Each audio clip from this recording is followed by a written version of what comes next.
On Monday, July 28, 2025, a day that began like any other in the bustling metropolis, Manhattan's morning routine was shattered at 345 Park Avenue. The iconic skyscraper, a symbol of corporate power and ambition, became the epicenter of unimaginable tragedy. A lone gunman, armed with a military-style rifle, stormed the building, his motives shrouded in mystery. He turned a symbol of ambition into a scene of terror, transforming the polished hallways and bustling offices into a battleground of fear and chaos. The attack was swift and devastating, leaving a trail of destruction and despair in its wake. In the immediate aftermath, 4 innocent lives were tragically cut short, one critically injured, fighting for their life in a hospital bed, their fate hanging in the balance. The city was plunged into shock as news of the horrific event spread like wildfire, leaving residents reeling in disbelief. Employees hid under desks, their hearts pounding in their chests, praying for the nightmare to end. They were sending frantic messages to loved ones, desperately seeking reassurance and sharing their fears. The sound of gunfire echoed through the building, a chilling reminder of the danger lurking just outside their hiding places. The victims were not just names. They were more than statistics in a news report. They were colleagues, parents, and friends, each with their own unique stories and dreams, now tragically extinguished. Their loss forced a painful reckoning about security protocols in high-profile buildings, the importance of mental health support in the workplace, and the fragility of daily peace, a peace that can be shattered in an instant by senseless violence. As New York mourns, questions linger, haunting the city's collective consciousness. How could this happen here in one of the most secure and heavily guarded cities in the world? What led to such violence? What drove an individual to commit such a heinous act of brutality? And ultimately, how does a city heal from such a deep wound? How does it move forward in the face of such profound loss? In the aftermath, New York is called to find strength in shared grief, to lean on one another for support and comfort. It must honor the lives lost, ensuring that their memories serve as a catalyst for change and a reminder of the preciousness of life. Among the victims we remember today was Wesley LaPatna, a name now etched in our hearts and minds. Her story is one of remarkable achievement, profound impact, and a life lived with purpose and passion. She was a distinguished leader at Blackstone, a towering figure in the world of finance, and a true visionary in her field. Her contributions to the company and the industry as a whole were immeasurable. At just 43 years old, she held the esteemed position of Global Head of Core Plus Real Estate, a testament to her exceptional talent and unwavering dedication. She had risen through the ranks, earning the respect and admiration of her peers. Wesley was widely known not only for her sharp intellect and strategic thinking, but also for her commitment to mentorship and fostering the next generation of leaders. She invested her time and energy in guiding others, shaping their careers and inspiring them to reach their full potential. Wesley's impact extended far beyond the confines of her impressive resume. Her influence was felt on a personal level by those fortunate enough to work alongside her. She was a beacon of inspiration for her colleagues, particularly women in the often male-dominated field of finance, proving that success and leadership were within reach for all. Wesley fostered a culture of support, collaboration, and inclusivity, creating a workplace where everyone felt valued, respected, and empowered to contribute their best. In a statement, Blackstone described her as brilliant, highlighting her exceptional mind and unwavering commitment to excellence. They also remembered her as passionate, deeply respected, and a true asset to the firm, acknowledging the profound impact she had on the organization and its people. Beyond her professional achievements, she balanced her demanding career with unwavering devotion to her family, demonstrating that it was possible to excel in both worlds. Her ability to navigate these dual roles with grace and dedication earned her the admiration of all who had the privilege of knowing her, both personally and professionally. The news of her sudden loss sent shockwaves of grief and disbelief throughout the financial community, leaving a void that will be impossible to fill. Now, stories of her sharp wit, boundless energy, and unwavering belief in the potential of others are shared and cherished, serving as a reminder of the incredible person she was. These memories now echo poignantly in her absence, a testament to the lasting impression she made on the lives she touched.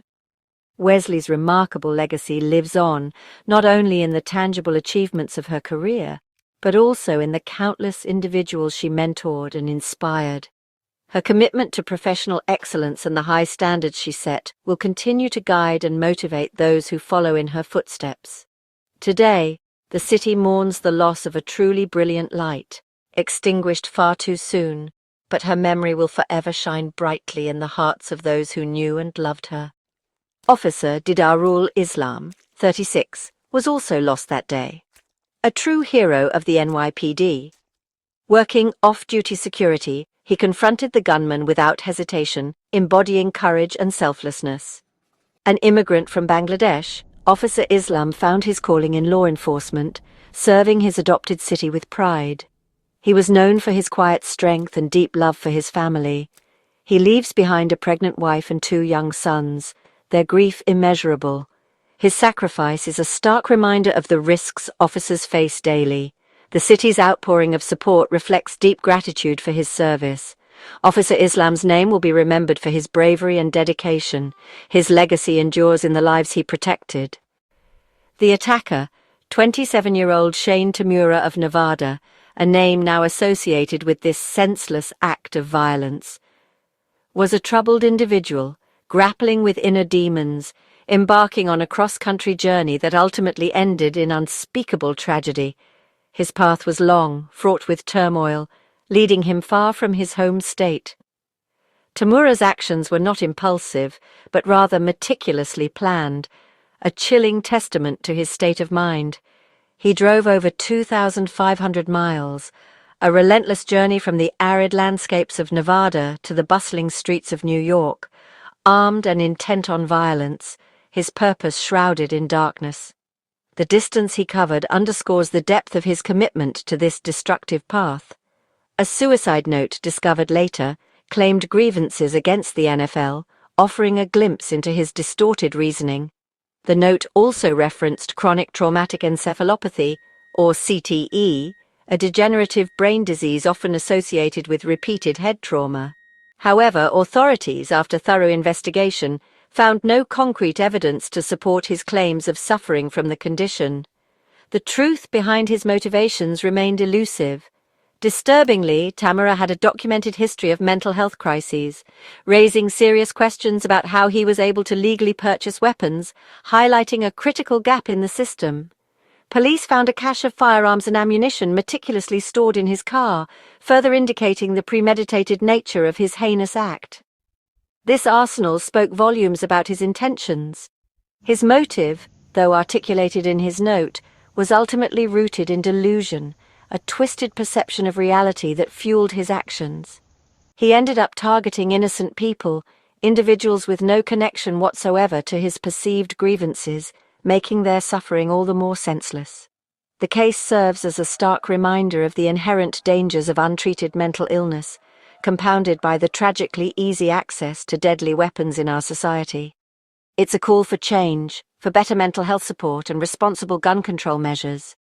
Tamura's story is a tragic example, a devastating illustration of the consequences of a system failing to protect both the individual in crisis and the community at large. It highlights how isolation, instability, and a lack of adequate intervention can tragically escalate, leading to unimaginable catastrophe and leaving a community reeling in its wake. The attack began in the lobby, where Tamura fatally shot Officer Islam. Panic erupted as employees scrambled for safety, their routines shattered in seconds. Tamura intended to target the NFL's offices, but took the wrong elevator, ending up on the 33rd floor. There, he killed 2 more, and critically injured another before moving to the 34th floor. On the 34th, he encountered and killed Wesley Lepatner. The violence was random, victims chosen by tragic happenstance. Tamura then took his own life, ending the rampage. The ordeal lasted only minutes, but left a lasting impact. For those inside, those moments felt like an eternity. For the city, the horror was just beginning to unfold. In the aftermath, Blackstone and other firms closed their offices, prioritizing employee well-being over business as usual. The financial community, often seen as relentless, united in grief and support. Wesley Lepatner's death was felt personally by thousands across the industry. The attack pierced the psychological armor of Wall Street, exposing new vulnerabilities. Companies reinforced security and offered mental health resources. Understanding healing would take time. Conversations shifted from deals to checking in on one another. The tragedy forced a re-evaluation of workplace safety in an unpredictable world. The attacker was a stranger, not an insider, highlighting the limits of even the best security. The incident sparked a citywide conversation about balancing safety and openness in public-private spaces. Leaders at every level responded with grief and resolve. Mayor Eric Adams addressed the city, sharing details and expressing sorrow for the victims. The NYPD mourned Officer Islam, with Commissioner Caban praising his heroism. Tributes and condolences poured in from across the nation and world. The NFL, the gunman's apparent target, expressed horror and sympathy for all affected. These statements framed the city's collective grief and offered reassurance. New York's leadership stood united, supporting victims' families and a workforce in shock. In its darkest hours, the city came together to mourn, support, and begin to heal. The Blackstone shooting spotlighted urgent issues: workplace safety and the mental health crisis. The attack shattered the illusion of the office as a sanctuary, leaving employees anxious and vulnerable. Companies now face the challenge of enhancing security without creating fear. The tragedy exposed gaps in mental health care and gun laws. Tamura's history should have prevented him from obtaining weapons. His delusions and violence underscore the need for better intervention and support. Mental health is public health. Failing to address it can have devastating consequences. The tragedy is a call to action for systemic change, empathy, and responsibility. Healing these wounds requires commitment from all of us. In tragedy, New York finds unity and resilience. The city remembers the victims as vibrant individuals, not statistics. Memorials outside 345 Park Avenue offer spaces for collective mourning. Wesley Lepatner's legacy lives on through a fellowship for women in finance. Officer Islam's family is supported by the community, ensuring his children's future. These acts of remembrance affirm that goodness endures beyond hatred. The city moves forward with renewed purpose, demanding action on mental health and gun safety. New York's spirit is defined by its capacity to heal and rebuild. In the face of darkness, the city chooses hope, community, and resilience.